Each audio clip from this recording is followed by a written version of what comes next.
A lot of times in economic development, we tend to focus on infrastructure. And while those things are critical, it's really the people of communities that make communities work. How can we better prepare for younger women, people of color? A community can be made or broken by the impact of one single leader.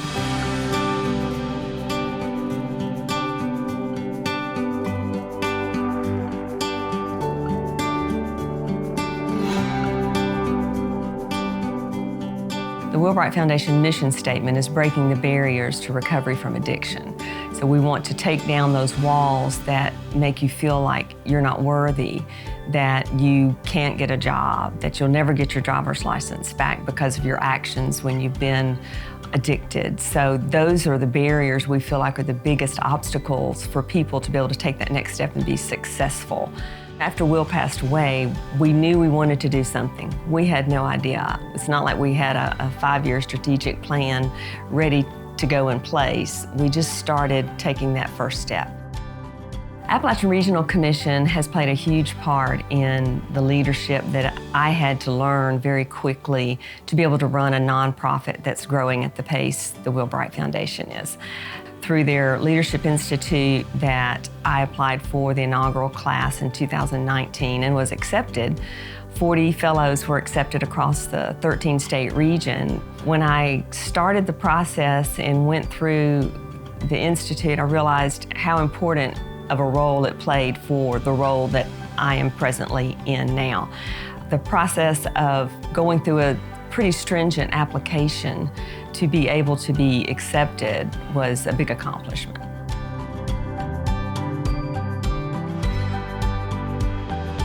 The YMI Cultural Center is a historically Black organization that's been around for over 100 years. And when the YMI was built, it was like a safe space for Black folks, a hub. So over time, it transitioned into a cultural center, and it's probably one of the oldest organizations that's around that was in existence for the Black folks. And so when I was recruited to come work at the YMI, when I got there, I was able to prioritize closing the opportunity gap. And so me being a formerly incarcerated man that I am that's passionate about prison reentry, I'm able to talk about workforce development and economic development in a way that people comprehends it. At the YMI, my program, Operation Gateway, what we specialize in is advocacy, recruiting, and mentoring. And with us being housed at the YMI, we're able to focus on the Black community in a culturally sensitive way with somebody who understands what they're up against. At the North Carolina Rural Center, we seek to develop and implement sound economic strategies to improve the quality of life for North Carolina's rural communities. I believe that the importance of leaders in rural communities, it can't be overstated. I think overall, the community capacity is having the skills and tools and resources to be able to accomplish the goal or the task that the community sets for itself. One of the challenges for rural leaders and leaders across Appalachia is to really start thinking holistically and to start thinking about who's not at the table and who's affected by the problem or the issue, and that there are these entry points at all different places where community members and just the average citizen can take action and should be empowered to change something in their community that they're passionate about. When I started at the Appalachian Leadership Institute, I learned a lot.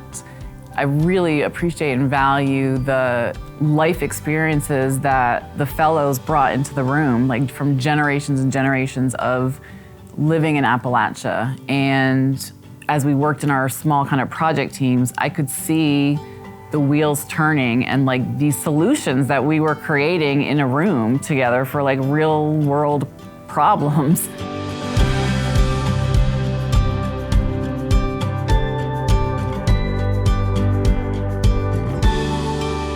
Considering that Appalachia, it does have a stronger rural presence, even some of us who get exposure to the city life, we've had that rural experience.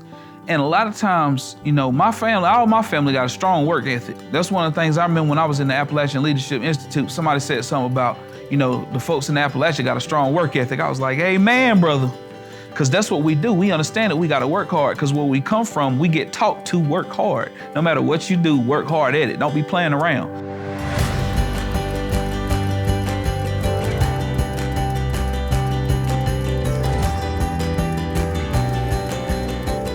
When I started in the Leadership Institute, I was a little shy and a little not sure what I'd gotten myself into. But through the process, it showed that I had leadership inside of me that I didn't know that I had. So when pandemic came along and it was time for possibly running for a public office, my husband strongly encouraged me and said, you can do this, you can do this.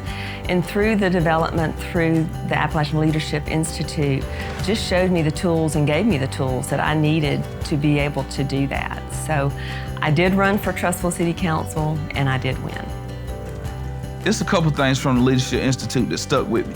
One of the Appalachian Leadership Institute speakers was talking about being your best authentic self. We need you to be you. We need you to come and do you, do the best you, because you're the one that does it, right?